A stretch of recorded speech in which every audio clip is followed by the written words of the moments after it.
Olá, estamos de volta no terceiro bloco de mais uma conversa sobre o tema A Carta de Divórcio, que é o título do livro do reverendo Miguel Cox. Ele que é pastor e também escritor. Aqui o livro A Carta de Divórcio, que é o tema da nossa conversa de hoje. No bloco anterior, nós estávamos falando sobre os motivos expostos na Bíblia para o divórcio, infidelidade e abandono. Estávamos discorrendo sobre o conceito de infidelidade. Isso fica a cargo do casal, é um acerto entre o casal, respeita-se a tolerância entre eles ou há um conceito estanque já definido previamente. E gostaria também de registrar, antes que o pastor continue a falar sobre isso, uma observação importante que eu li no livro dele e anotei. Não digo que o divórcio é bom, digo que é legítimo. E que pode ser bom em situações onde a enfermidade do lar é incurável. E aí prossegue mais à frente e diz: uma perna enferma trata-se, mas quando gangrenada, amputa-se. Exatamente. O casamento ele pode chegar num ponto em que a convivência se torna intolerável, né? Então, na verdade, o casamento já morreu. Então, é muito melhor o casal separar-se do que continuar num ambiente de agressividade, de violência, não é? Nós estávamos falando sobre a questão do conceito de fidelidade. Sim. Não é? E aí a gente chegou na poligamia, não é? Que é muito interessante nessas culturas onde existe a poligamia. Existe a poligamia também da matriarca. Às vezes a mulher que tem mais de um marido, tem dois, pode ter três, e ela é quem manda. Não é? Isso é uma coisa cultural, que na nossa cultura nós não temos isso, nós não absorvemos isso. Né? E é interessante que nessas culturas o conceito de fidelidade muda totalmente. Mas para nós, a relação sexual ilícita é uma infidelidade. E o desejar a mulher do próximo já é infidelidade? Já é uma infidelidade, não é? Então, o que é interessante, porque Jesus Cristo, ele disse assim, olha, aquele que não adulterarás, mas aquele que olhar para uma mulher com intenção impura, já adulterou por ela. Ou seja, Jesus aumenta o padrão, não é? Você não precisa cometer o ato, a intenção já torna você culpado. Se eu odeio o inimigo, eu já sou assassino. Ou seja, o potencial de assassino já está em mim, embora não venha a cometer.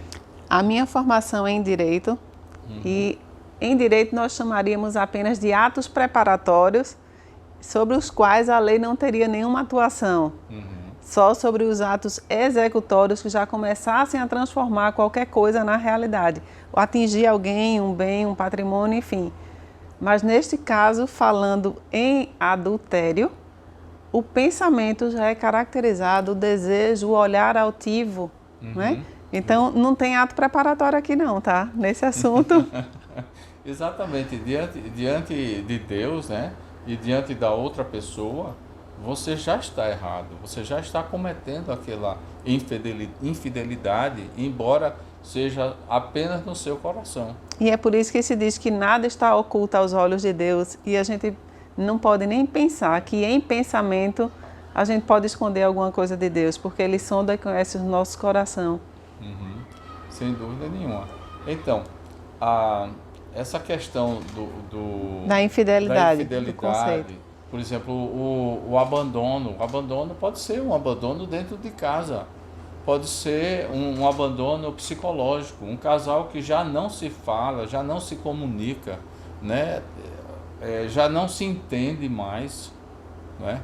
Pode ser uma rejeição daquela pessoa, a pessoa não saiu de dentro do lar, de dentro de casa, mas a pessoa rejeita a outra e chega a ser agressiva, e chega a ser inconveniente, detrata aquela pessoa. E assim, pastor, eu quero pegar esse gancho porque para mim é o motivo principal desta conversa. Eu tenho acompanhado mulheres há muito tempo desde trabalhando em cursilhos, atendimentos individuais. E o que é que eu tenho visto? Antes eu tinha uma certa preocupação de mulheres que eu conhecia, que me procuravam, que não conheciam a Bíblia, não frequentavam a igreja, não tinham acesso à palavra de Deus ou não tinham interesse. Hoje eu me preocupo igualmente com aquelas que conhecem, mas que sofrem tentando cumprir algo que para nós é impossível, porque o padrão de Deus é a perfeição. E se nós pudéssemos cumprir a perfeição do plano de Deus, Jesus teria morrido em vão para pagar por nossos pecados e nos livrar da condenação. Então, qual a minha preocupação central hoje e o porquê dessa conversa? Mulheres, homens também, mas eu queria focar hoje na conversa com mulheres que estão adoecendo dentro de relacionamentos disfuncionais, relacionamentos tóxicos, e pensando que simplesmente pelo fato de não se divorciar estão cumprindo com a vontade e com o plano de Deus de manter o casamento, porque o que Deus uniu, o homem não separa. E sob que condições essa mulher está vivendo, a que ela está subjugada. E vem interpretando também o versículo sobre submissão, sobre sujeição. E por isso, por essa razão principal, e eu não poderia perder essa oportunidade de se falar disso, embora a Bíblia se refira a infidelidade e abandono, essas causas que quebram, que rompem a aliança, que rompem o amor, que rompem a lealdade, o companheirismo, o bem-querer, o diálogo, o cumprimento dos deveres sexuais de coabitação, casais que se mantêm unidos sob a lei do casamento, mas que sequer trocam palavras em casa, que são muitas vezes indiferentes um ao outro. Então, mulher que nos assiste, ou você, homem que nos assiste, casais, famílias que nos assistem. Esta é a razão maior dessa nossa conversa aqui hoje. Que você possa ter em Cristo liberdade para olhar para o seu relacionamento, olhar para você, saber que o plano de Deus é realmente que os dois formem uma só carne. Esse é o ideal de Deus, porque perfeito é Ele. Mas nós somos imperfeitas, estamos no mundo caído, somos pecadoras. E Deus não tem nenhuma expectativa de que nós possamos cumprir o plano dEle para a nossa vida. Porque se pudéssemos, nós não precisaríamos dEle para obter a salvação. Então que você possa olhar com muito cuidado, com muito carinho, que você possa ter muito amor próprio, que você possa se permitir colocar no colo, olhar para isso com cuidado, observar os seus relacionamentos, sabendo que família é sim projeto de Deus, mas o conceito de família é aquele onde estão presentes amor, lealdade, companheirismo, carinho, diálogo, importância e não desprezo, deslealdade, infidelidade, violência, abandono. Pensa sobre isso. Duda, eu diria, como cristão, eu diria que ser cristão não é difícil, ser cristão é impossível, não é? Você ser um cristão perfeito... O pequeno Cristo?